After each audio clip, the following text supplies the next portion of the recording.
Back in late 70s, early 80s, I was a road manager for a lot of punk bands out of San Francisco, LA, and England. And this is the first chapter from a book I'm writing about those times.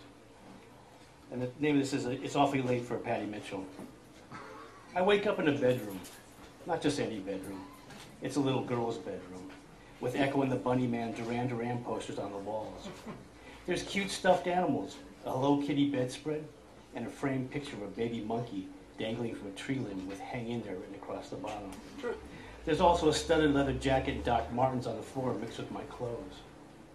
I'm under the covers, naked, wondering how I got here, what the fuck happened last night. I'm on tour with the Subhumans. I don't know where the band is. They're young guys. They're from England. I don't like to let them out of my sight. We're crashing in an apartment in Kansas City some art student is letting us use while she's moving out or moving in. I wasn't listening when she told me. But the apartment is practically empty and there's plenty of floor space for us to sleep on. Last night we had a night off. We went to a club to see the Dicks play. I remember saying hi to Gary Floyd and talking with Debbie, their manager, while drinking PBRs backstage, but that's where my memories end. I lie immobile, staring at the ceiling. I hear noises, people talking, a distant clanking of pots and pans like someone's in the kitchen. There's a shower running somewhere.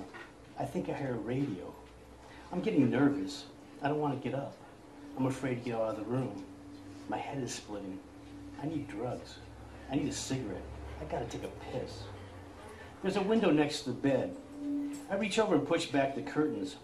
Outside there's a lawn and trees and bushes and no other buildings. I'm in the fucking country. I hate the fucking country. I grab my pants and search the pockets until I find 3 Valiums in a small Ziploc baggie. Thank God I didn't do them all last night. I look around, but there's nothing to drink. I tried to conjure up some spit, but I've got cotton mouth so bad there is none. I dry swallow the pills. Stuck in my throat, they start to dissolve and taste like shit. But they're in me. They can melt on my tongue for all I care. I just want them to work. Take the edge off. I'm searching my leather jacket for cigarettes when the door opens. A cute girl comes in, drying her hair with a towel. She looks to be about 16. I'm hoping she's at least 18. You're finally up, she says. Hey, I say, checking her out, trying to remember who she is, and then, after failing, to avoid feeling any more awkward, I ask, what time is it? It's 10 in the morning, she says. It's awfully late for Patty Mitchell to be getting up. Who the fuck's Patty Mitchell? I'm Patty Mitchell, she says, and slumps in the end of the bed, her eyes moist like she's about to cry. Sorry, I say. I'm no good with names and sort of slow in the morning. Patty Mitchell perks up and smiles. That's okay, you hungry? I could use a cigarette, I say. Reach for my pants and start to put them on. I can feel her watching while I grab my t-shirt. The fucking shirt smells like sweat and beer, but what choice do I have?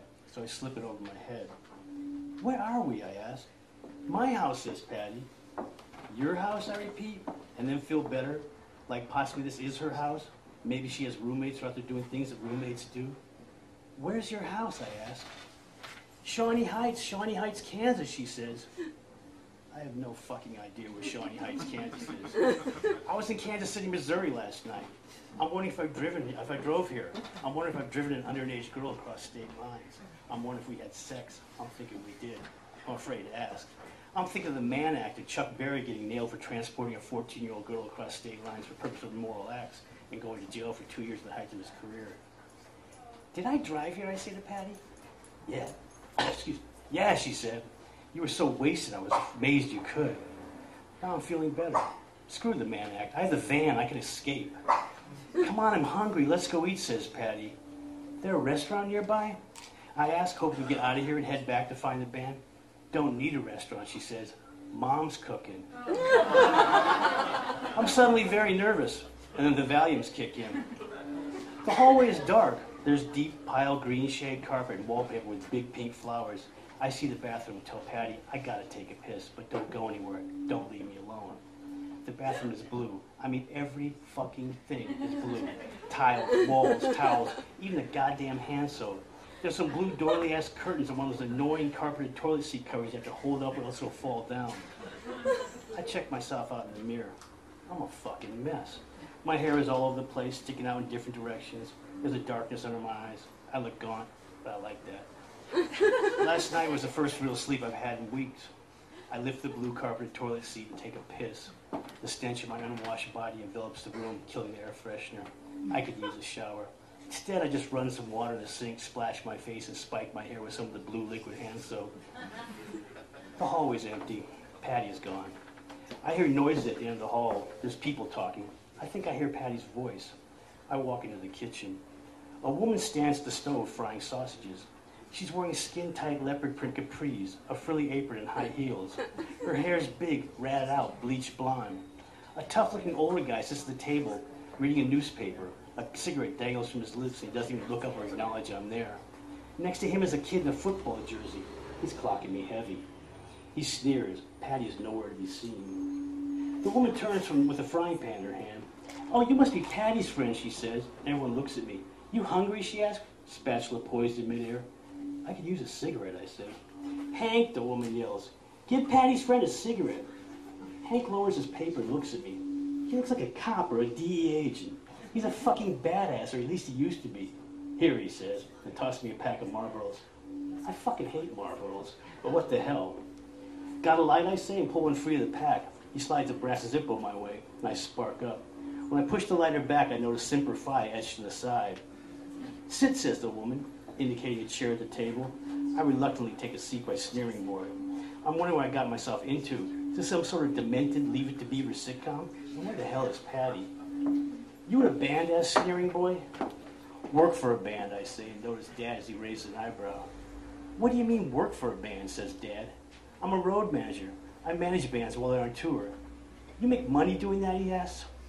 "I make a living," I say, flicking cigarette ash into the ashtray.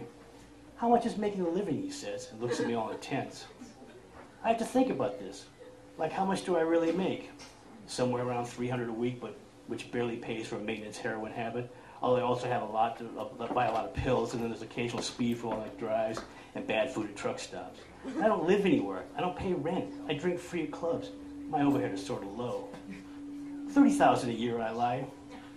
The Dad's expression changes. He looks more relaxed, like he's seen me from a new perspective. Like I'm no longer just a scumbag punk rocker at his breakfast table. A scumbag punk rocker that banged his teenage daughters, now smoking his cigarettes. Nope, now I'm a scumbag punk rocker that makes bank. "Got a beer?" I ask. I think I've run out of time.